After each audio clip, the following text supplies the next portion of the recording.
कई सालों पहले भारतवर्ष में पूर्व दिशा की ओर एक छोटे से गांव में चंद्रशेखर नाम का एक अनाथ व्यक्ति रहता था। दिन भर काम करने के बाद एक दिन जब वो अपने घर वापस लौट रहा था, तभी उसी वक्त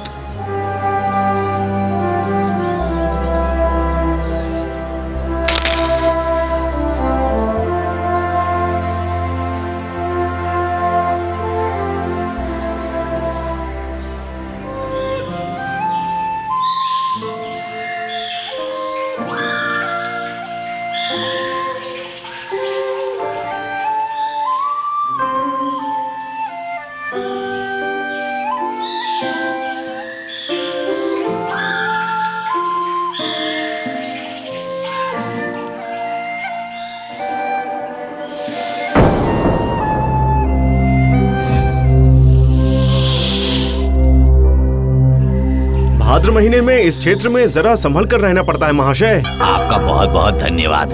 आपने तो मुझे मृत्यु के मुंह से बचा लिया। नहीं नहीं, इसके लिए धन्यवाद करने की कोई जरूरत नहीं है महाशय।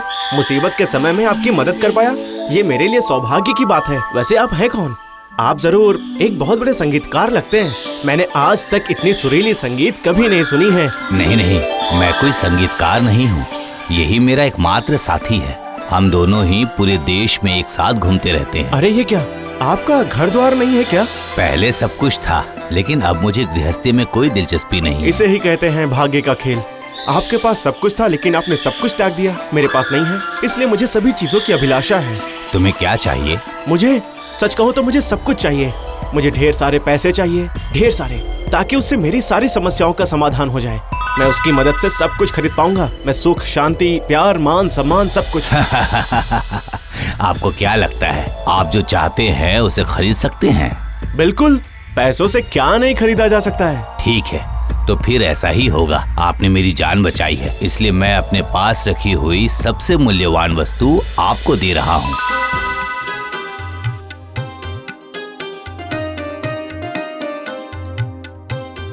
ये लीजिए। ये क्या? ये कैसा पत्थर है? मैंने कभी सोचा भी नहीं था कि ऐसा पत्थर अपनी आंखों से भी देखने को मिलेगा। ये राजमुकुट में जड़ने वाला कोई साधारण सा जवाहरात नहीं है। इस पत्थर में कई दिव्य शक्तियाँ हैं। क्या कहा? आप जो भी इससे मांगेंगे, ये पत्थर आपको वो सभी चीजें देगा। लेकिन एक वक्त पर एक से ज्यादा चीजें आप इससे नहीं मांग सकते। ये पत्थर आपकी सिर्फ 3 इच्छा पूरी करेगा। लेकिन आपके पास ये पत्थर होने के बावजूद भी आप इस तरह भटक क्यों रहे हैं? हाँ? पत्थर, तुम मुझे एक बहुत ही समृद्ध कोषागार और राजमहल प्रदान करो।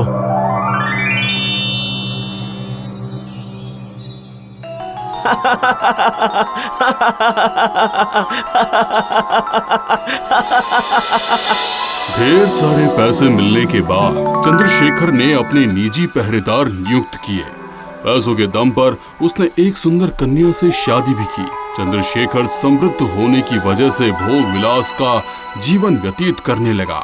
लेकिन चंद्रशेखर ये नहीं जानता था कि बाहर से कौन सी मुसीबत उसकी तरफ आ रही है।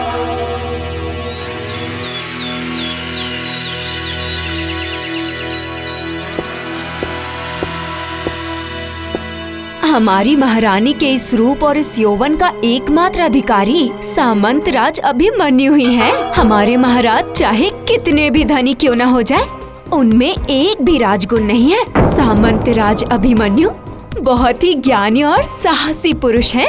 ओह, मतलब कि उस रात महारानी सामंत राज से मिलने गई थी। हाँ, अगली अमावस्या को सामंत राज फिर से आएंगे।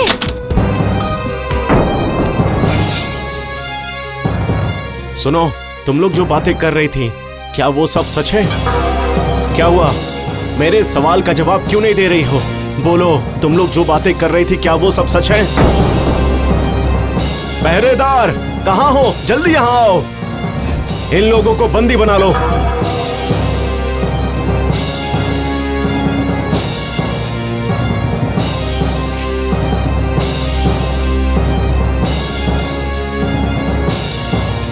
मैं ये सब क्या सुन रहा हूँ रानी? आप रात के अंधेरे में सामंत राज अभिमन्यु से मिलने गई थी क्या? क्या ये सच है? अगर ये बात झूठ निकली तो फिर मैं उन दासियों के सर धड़ से अलग कर दूंगा। मुझे बताओ रानी, क्या ये सच है? वो लोग सच बोल रहे हैं महाराज। मैं सच में उस रात महाराज अभिमन्यु से ही मिलने गई थी। क्या? तुम्हारी इतनी हिम्मत? इसमें हिम्मत वाली कोई बात नहीं है महाराज। सामंत राज अभिमन्यु से मैं बहुत प्यार करती हूँ। आप पैसों के दम पर मेरे पिता पर तो दबाव बना सकते हैं, लेकिन मेरा मन नहीं जीत सकते। चंद्रशेखर रानी की ये बातें सुनकर गुस्से से तिल मिलाकर रानी को बंदी बनाने का आदेश देता है और विश्वासघात मिलने की वजह से वो पूरी तरह टूट जाता है। चंद्रशेखर दिन प्रतिदिन दुख में डूबता चला जाता है और उसके असीम कोषागार की कहानी चारों तरफ फैल जाती है। ठीक उसी वक्त एक रात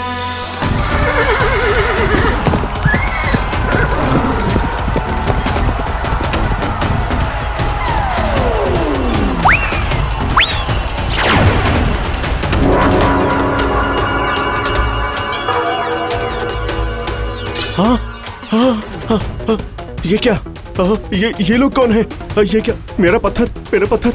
हाँ, ये रहा पत्थर, मुझे इस मुसीबत से बचा लो। उस वक्त चंद्रशेखर बच तो जाता है, लेकिन चंद्रशेखर के मन में जिस दुख ने डेरा डाल रखा था वो बाहर नहीं निकलता है। दूसरी तरफ सामंत राज अभिमन्यु के पास एक खबर पहुंचा देते हैं कि चंद्रशेखर ने रानी को बंदी बना लिया है। सेनापति, आप इसी वक्त 40,000 अश्वारोहियों और 1,000 तीरंदाजों को अपने साथ लेकर राजा चंद्रशेखर के राजमहल पर आक्रमण कीजिए। जब आपके पास 20,000 सेना शेष रह जाए तो मुझे सूचना भिजवाइएगा, मैं 50,000 और भिजवा दूंगा। महाराज की जय हो।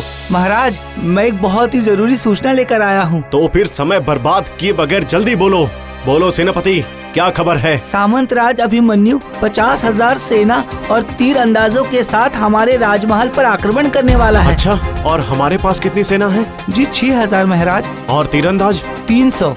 लेकिन ये पर्याप्त नहीं है महाराज। इससे पहले आक्रमण के बाद सामंत राज अपनी और सेना लेकर और आपकी रानी की सेना को भी अपने साथ लेकर दोबारा आक्रमण करेंगे। 6,000 सेना कभी भी हजारों तीरंदाजों का सामना नहीं कर पाएगी महाराज। सत्य कह रहा हूँ महाराज। ठीक है, इसी वक्त दूसरे राज्य के सभी राजाओं को ये सूचना पहुंचा दो कि जो भी हमारा इस युद्ध में मदद करेगा उन्हें मैं युद्ध की समाप्ति पर अपने कोषागार का एक भाग प्रदान कर दूंगा। माफ कीजिए महाराज, सामंत राज उनके संबंधी हैं। वे लोग धन के बदले अपने संबंधी के विरुद्ध कभी नहीं जाएंगे। अच्छा, तो इसका कोई उपाय है क्या? आप महारानी को मुक्त कर दीजिए और उन्हें सम्मान पूर्वक सामंत राज के पास जाने दीजिए। इसी में सभी की भलाई है। नहीं, ये संभव नहीं है। जब तक मेरे प्राण शेष हैं, मैं अपनी रानी को किसी पराये मर्द को नहीं सौंप सकता। मैं ये युद्ध करूंगा। लेकिन आप ये युद्ध किसी भी कीमत पर जीत नहीं पाएंगे। इस युद्ध में सम्मिलित होने का मतलब है मौत को गले लगाना। सेनापति, तुम मेरी आज्ञा की अवहेलना कर रहे हो। माफ कीजिए, आप राजा नहीं हैं, आप केवल समृद्ध हैं। आपके पास राज्य चलाने के लिए पर्याप्त धन है, लेकिन ज्ञान और योग्यता दोनों ही नहीं है। आपने राजनीति नहीं सीखी है, आपने कभी युद्ध नहीं किया है। इसलिए महाराज, मैं आपसे ये बोल रहा हूँ कि युद्ध करना सही नहीं होगा। मेरे आदेश की अवहेलना? हाँ महाराज। ठीक है सेनापति, तो फिर अब यह युद्ध मैं अकेले ही लड़ूंगा। उसी वक्त एक पहरेदार वहां आकर ये सूचना देता है कि सामंत राज के सेनापति ने अपनी सेना के साथ राजमहल को चारों तरफ से घेर लिया है। पहरेदार, तुम सफेद पताका फहरा दो। हमारा राजमहल आत्मसमर्पण कर रहा है। तुम लोग उन्हें बंदी बनाकर कारागार में डाल दो और महारानी को आजाद करके उन्हें प्रस्थान करवाओ। अरे हाँ, ये क्या? पत्थर, मुझे मुक्ति दो। पत्थर, मुझे मुक्त कर दो।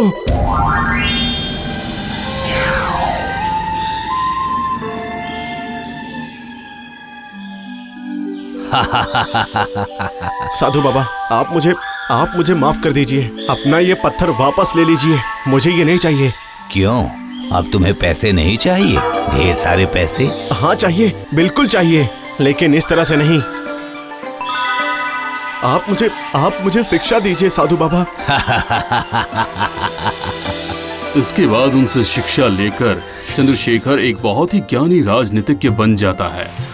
उसकी अपनी नौका विहार और संपत्ति का संचार समस्त देश विदेश में फैल जाता है और उसके बाद चंद्रशेखर तक्षशिला की एक कन्या से शादी करके सुख और शांति से अपना जीवन व्यतीत करने लगता है।